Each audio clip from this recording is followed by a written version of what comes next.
Hi friends, welcome to Voice of the People. And the Oscar goes to No Other Land.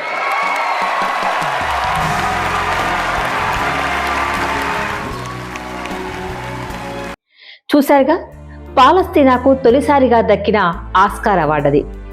No other land అనే ఈ documentary చిత్రం 2024లో విడుదలైంది. ఈ ఏడాది కాలంలో ఈ చిత్రం 45 అవార్డులు గెలుచుకుంది. బెర్లిన్ అంతర్జాతీయ చలనచిత్రోత్సవంలో నో అదర్ ల్యాండ్ ని ప్రపంచ ప్రీమియర్గా ప్రదర్శించినప్పుడు ప్రేక్షకులతో కిక్కిరిసిన హాలు చప్పట్లతో మారుమోగింది. ఫ్రీ పాలస్తీనా నినాదాలతో హాలు దద్దరిల్లింది. ఇన్ని అవార్డులు తెచ్చుకున్న ఈ cinema Basel Adra, Hamdan Ballal, Yuval Abraham, Rachel Stone అనే నలుగురు పాలస్తీనియన్ ఇజ్రాయెల్ యువకుల సమిష్టి కృషితో రూపొందింది. యూదు పాలస్తీనా స్నేహితుల ఉమ్మడి ప్రయత్నం ఈ డాక్యుమెంటరీ. ఈ సినిమా సమీక్షని మనకి అందిస్తున్నారు మంచి సినిమా నిర్వాహకులు ఐక బాలాజీ గారు. వెస్ట్ బ్యాంక్లోని హెబ్రాన్కు దక్షిణంగా ఉన్న 19 గ్రామాల స్థావరం మసాఫర్యట్ట. ఈ ప్రాంతం నుండి ఇజ్రాయెల్ మిలిటరీ వాళ్ళు పాలస్తీనా గ్రామస్తులను అన్యాయంగా, అమానవీయంగా బహిష్కరిస్తున్న క్రమాన్ని వివరిస్తుంది ఈ డాక్యుమెంటరీ. ఈ డాక్యుమెంటరీని అనేక వ్యయ ప్రయాసల కోర్చి రూపొందించారు. మసాఫర్యట్ట అనే ప్రాంతంలోనే పుట్టి పెరిగిన పాలస్తీనా యువకుడు న్యాయశాస్త్ర విద్యార్థి అద్రా. ఇతడు ఉంటున్న ప్రాంతానికి అరగంట ప్రయాణ దూరంలోని రాజధాని టెల్ అవీవ్కు చెందిన ఇజ్రాయెల్ జర్నలిస్ట్ అబ్రహం. వీళ్ళిద్దరూ తమ సొంత భూముల నుండి పాలస్తీనా ప్రజలను నిర్వాసితుల్ని చేస్తున్న హృదయ విదారక దృశ్యాలను, ప్రతి సంఘటనను చాలా రిస్కుతో రియల్ టైంలో రికార్డ్ చేశారు.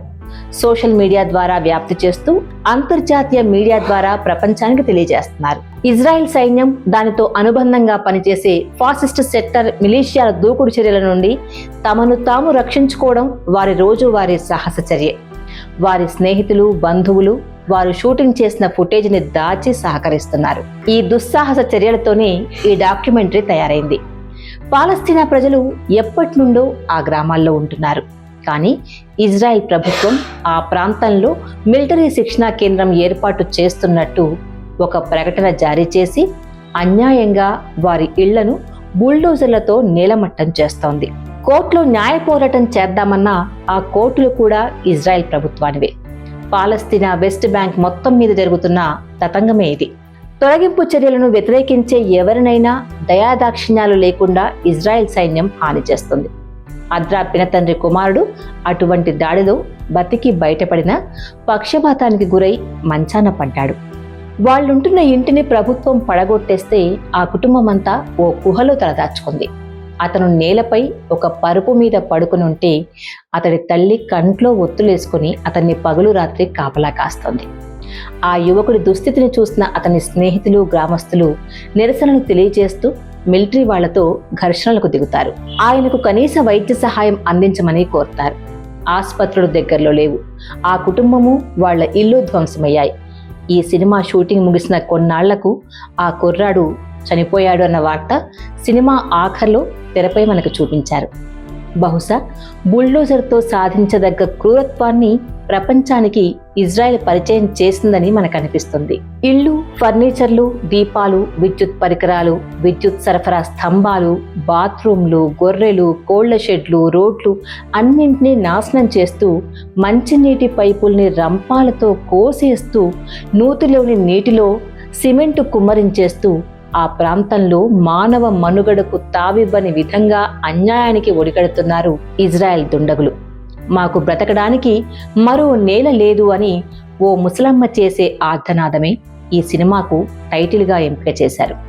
ఇళ్లను కోల్పోయిన ప్రజలు మరో చోటు లేక, ఆ ప్రాంతాన్ని వదల్లేక దగ్గరలోని గుహల్లో తలదాచుకుంటున్నారు. చివరకు ఆ గ్రామస్తులు తమ పిల్లల కోసం నిర్మించుకున్న స్కూల్ మీద కూడా ఇజ్రాయెల్ ఆక్రమణదారులు దాడులు ప్రారంభించారు.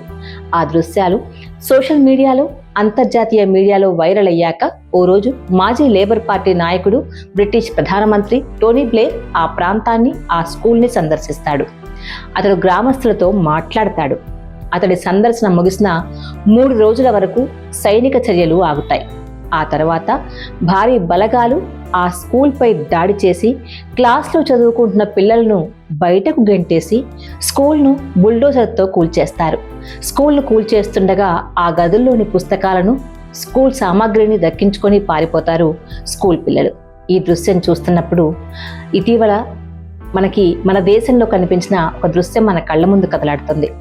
ఉత్తరప్రదేశ్లోని అంబేద్కర్ నగర్లో ఓ బస్తీని కూల్చేస్తున్నారు అక్కడి పోలీసులు, పురపాలక సంఘం బృందం కూడా. అక్కడ ఓ గుడిసె తగలబడిపోతూ ఉంది. ఆ పక్కనే కూల్చివేతకు గురి కాబోతున్న మరో గుడిసె ఉంది. ఆ గుడిసెలో నివసించే ఓ కూలీ కూతురు పరిగెత్తుకుంటూ వెళ్ళి తమ గుడిసెలో ఉన్న తన పుస్తకాలు, నోటు పుస్తకాల సంచిని పట్టుకొని పారిపోతూ ఉన్న దృశ్యం అక్కడి అధికారులు, పోలీసులు ఆశ్చర్యంగా చూస్తూ నిలబడ్డారు. ఇక ఈ సినిమా విషయానికి వస్తే, బెర్లిన్లో అవార్డు తీసుకున్న తర్వాత యాక్సెప్టెన్స్ స్పీచ్లో అబ్రహం ఇజ్రాయెల్ను విమర్శిస్తూ ఇలా అన్నాడు: మేమిప్పుడు మీ ముందు నిలబడి ఉన్నాం. నేను, బాసెల్ ఒకే వయసు వాళ్ళం. నేను ఇజ్రాయేలీ వాడిని, బాసెల్ పాలస్తీనా వాడు. మరో 2 రోజుల్లో మేము ఒకే హోదాలో మనుగడ సాగించలేని మా దేశానికి తిరిగి వెళ్తాం. నేను పౌర చట్టం ప్రకారం జీవిస్తున్నాను. బాసెల్ సైనిక చట్టం కింద బతుకుతున్నాడు. మా ప్రాంతాల మధ్య ప్రయాణ దూరం 30 నిమిషాలు మాత్రమే. కానీ నాకు ఓటు హక్కు ఉంది. బాసెల్కు ఓటు హక్కు లేదు. నా ప్రాంతంలో నేను కోరుకున్న చోటికి వెళ్లే స్వేచ్ఛ నాకుంది.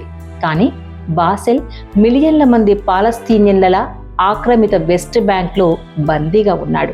మా మధ్య ఉన్న ఈ వర్ణ వివక్ష లాంటి పరిస్థితి, ఈ అసమానత ఏదో నాడు అంతం కావాలి. అబ్రహం చెప్పినట్టే ఇజ్రాయెల్లో అతడు స్వేచ్ఛగా సంచరించగలడు. సైనిక సరిహద్దు గుండా తన కారును హాయిగా తోలుకుంటూ వెళ్ళిపోవడం మనం సినిమాలో చూస్తాం. కానీ పాలస్తీనియన్లకు మాత్రం ప్రతి ప్రయాణం కోసం ప్రత్యేక అనుమతులు అవసరం. ఇజ్రాయెల్ పౌరుల వాహనాలు పసుపు రంగు లైసెన్స్ ప్లేట్తో ఉంటాయి. పాలస్తీనా వారివి ఆకుపచ్చ రంగుతో ఉంటాయి. అలాంటి వాహనాలకు ప్రతి చోట అడ్డంకులే.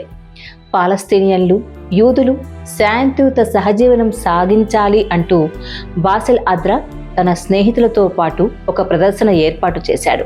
వెస్ట్ బ్యాంక్లో సెటిలర్ల ప్రాంతాలకు, పాలస్తీనా గ్రామాలకు మధ్య ఒక ఎత్తైన గోడ ఉంటుంది. దీన్ని గోడ అని అంటే ఇజ్రాయెల్ సైనికులు ఒప్పుకోరు.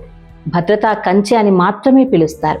కానీ ఈ కంచెకు అవతలి వైపు నుండి యూదు సెటిలర్లు పాలస్తీనా గ్రామాలపై పడి కొత్త భూముల్ని, వారి ఇళ్లని, ఆస్తుల్ని ఆక్రమించుకుంటూ ఉంటారు. అబ్రహం అద్రాల స్నేహితుల బృందాలు గోడకు ఇరువైపుల నుండి అంటూ పాట కట్టి పాడతారు. ఈ సినిమాను 2019 నుండి 2023 మధ్య షూటింగ్ చేశారు. ముఖ్యంగా బాసెల్ అద్రా తన కెమ్ కార్టర్తో తన ప్రాంతంలో జరుగుతున్న బేధకులు కార్యక్రమాన్ని చాలా కాలంగా రికార్డ్ చేస్తున్నాడు. 2023 అక్టోబర్ 23వ తేదీన ఈ సినిమా ముగుస్తుంది. ఇజ్రాయెల్ దురాగతాలను ప్రపంచానికి చూపిన ఈ సినిమాకు ప్రపంచవ్యాప్తంగా గుర్తింపు రావడంతో, చివరికి ఆస్కార్ అవార్డు రావడంతో ఉడుకుమొత్తనంతో సినిమా దర్శకులపై దాడులు చేశారు యూదు ముష్కరులు. 2025 ఫిబ్రవరిలో వెస్ట్ బ్యాంక్లోని ఇజ్రాయెల్ సెటిలర్లు ఆద్రాను కొట్టారు. మొన్నటికి మొన్న మార్చి 24న వెస్ట్ బ్యాంక్ సుసియాలోని తన ఇంట్లో సహదర్శకుడు హమ్దన్ బల్లాల్పై సెటిలర్లు దాడి చేశారు. అతడి తలకు గాయమైంది. అతన్ని అంబులెన్స్లో తీసుకెళ్తుండగా ఇజ్రాయెల్ రక్షణ దళాల సైనికులు అంబులెన్స్ మీద కూడా దాడి చేసి అతన్ని ఓ రోజు మిలిటరీ స్థావరంలో నిర్బంధించి, హింసించి ఆ తర్వాత అతన్ని విడుదల చేశారు. ఈ విషయాన్ని ఇజ్రాయెల్ దర్శకుడు అబ్రహం తన ఎక్స్ అకౌంట్లో పోస్ట్ చేయగా అంతర్జాతీయంగా నిరసనలు వచ్చాయి. దాంతో సైనికులపై రాళ్లు రువ్వినందుకు 3 పాలస్తీనా వారిని అటకాయించామని, వారిలో హమ్దన్ బల్లాల్ కూడా ఉన్నాడని బొంకేశారు ఇజ్రాయెల్ సైనిక పెద్దలు. ఇలాంటి అబద్ధాలు వారికి మామూలే. అక్కడి వాస్తవాలను రికార్డ్ చేసి ప్రపంచానికి చూపించే సాహసం చేసిన Basel Adra, హమ్దన్ Bilal, usual Abraham, Rachel స్టోర్కి అభినందనలు.